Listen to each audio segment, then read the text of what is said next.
For section 7.5, we're going to be looking at kind of more complex fractions. There are two ways of handling these, and I encourage you, depending on what the question looks like, I would either use method 1 or method 2. There are ways of turning the questions into the other type, but to me that's more complicated. But if you want to check with me, or if you want to go to the Learning Center, if you don't like these ways, that's fine.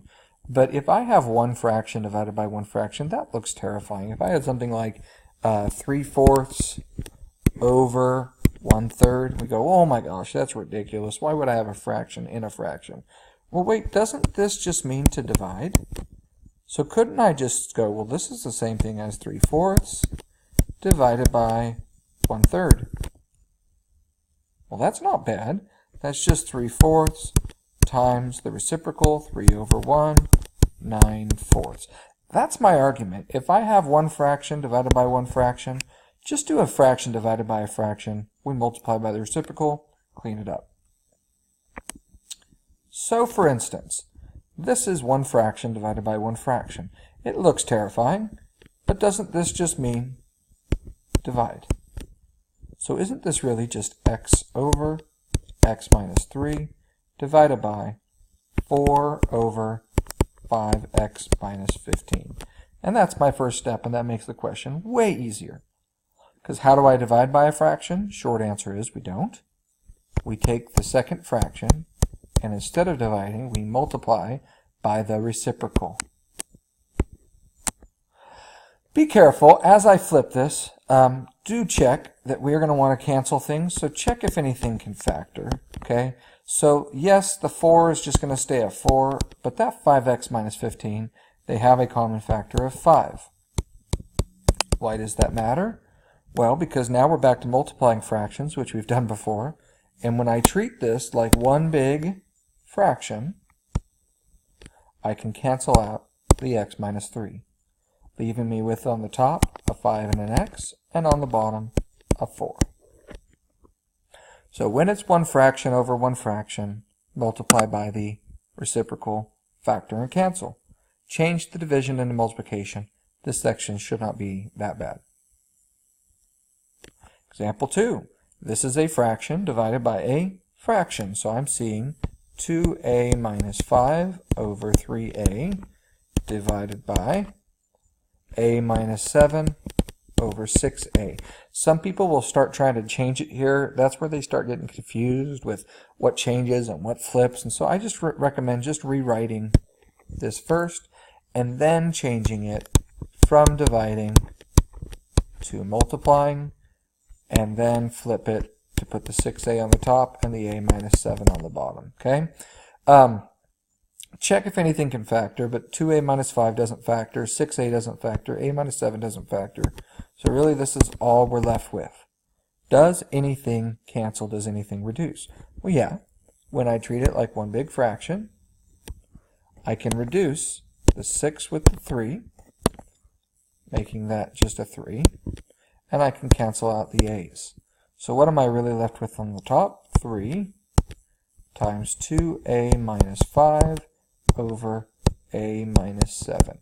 And I would not distribute that because there's nothing to combine up there. I would just leave it like that. If you wrote that as 6a minus 15 over a minus 7, that would not hurt my feelings.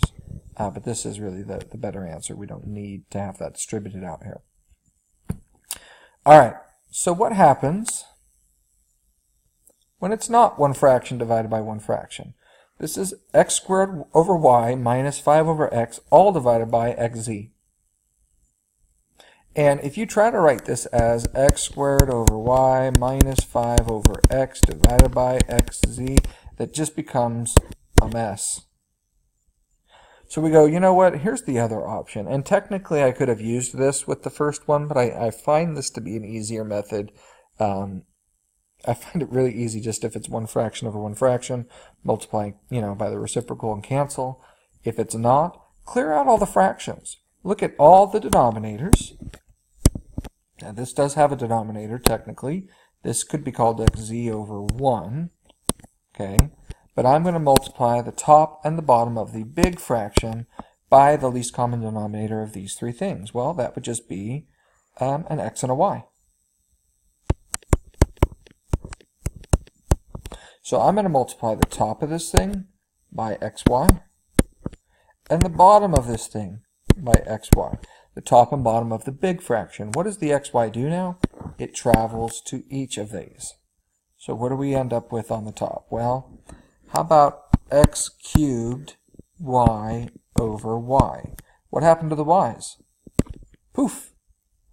Minus 5xy over x. What happens to the x's? Poof! Math is more fun with sound effects, by the way. So what did we do? We basically cleared out the fractions on the top, right? All over x times x, y, and z. So what are we left with here? How about just x cubed minus 5y all over x squared y z?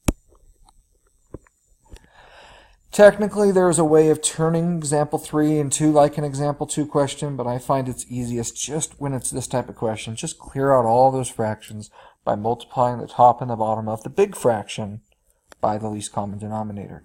It basically multiplies this to the top of each term, and this clears out all those fractions. Once again, I could try to give these a common denominator, make it one fraction over one fraction. I do not recommend it. What is the LCD of? Well, let's see what the denominators are. 2a, a, 4a, and 6. Start with the numbers. 2, 4, and 6. They can't all become a 4, but I believe they can all become a 12. 6 become a 12, 4 becomes a 12 too. Okay, and they all need a a. Now, I could give them that common denominator, but I'm not going to. I'm going to choose to give it option 2, which is I'm going to eliminate all these fractions by multiplying by that common denominator. By multiplying the top by 12a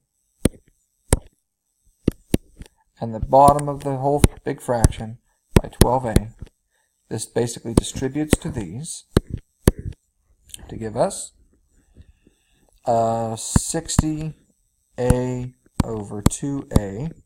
Goodbye a's. 60 divided by 2 is 30. Plus 12a over a, goodbye a's. I'm left with 30 plus 12. Get to that in a minute. All over 12a over 4a cancels and leaves us with just a 3 minus 12 times 5, 60a over 6. How about a 10? So on the top, we're left with 30 plus 12, or 42, all over 3 minus, I believe that's 10a. If that could be simplified, if there was a common factor on top and bottom, we would, but that is done. Okay? That's how I'd handle that question. I would just clear out all the fractions. In fact, what I normally do, rather than write all this out, is I would write that 12a, because I know it's going to multiply just at the top of each of these. I would just put it here and up here. So really what's it doing? It's multiplying, it's distributing to the top of the big fraction and the bottom to the top of those fractions, okay? And then just start clearing stuff out. That's what I would do. A little less mistakes that way for me, at least. So we'll have one more example, and I'll kind of show you with me writing it in. If you don't like that, that's another option. But last but not least, what is our least common denominator? Well, this has a denominator of 1, x, 1, and x squared. So the least common denominator would be x squared. You could give them all that common denominator, divide by the, multiply by the reciprocal, go through all that. It's your choice. I like to just multiply that x squared to each term, y on the top, because it's basically x squared over 1 goes to the top of each of these and the top of each of these, and I'm doing the same to the top and the bottom of the big fraction, so it's not changing. What does that leave us with there? How about x squared minus, cancel one of those x's, so x over x squared minus, cancel both x squareds, leave us with 1. So are we all done? You're like, please God, right? Well, look. Can these be factored? can these be simplified? Then you have to, on the top, pull out the x, leaving us with x minus 1. On the bottom, x squared minus 1 is a special type. X minus 1, x plus 1. Group cancels with group, leaving us with x over x plus 1. Do not cancel those x's. You can only cancel across multiplying and dividing, not adding, subtracting. So that's it. So, like I said, two types, one fraction over one fraction, multiply by reciprocal. If it's a big old mixture, then I would just clear them all out by multiplying by the least common denominator. If that doesn't work for you, you can come see me. I can show you other options. You can go to the Learning Center. There are lots of options, but make sure you have something that works for these.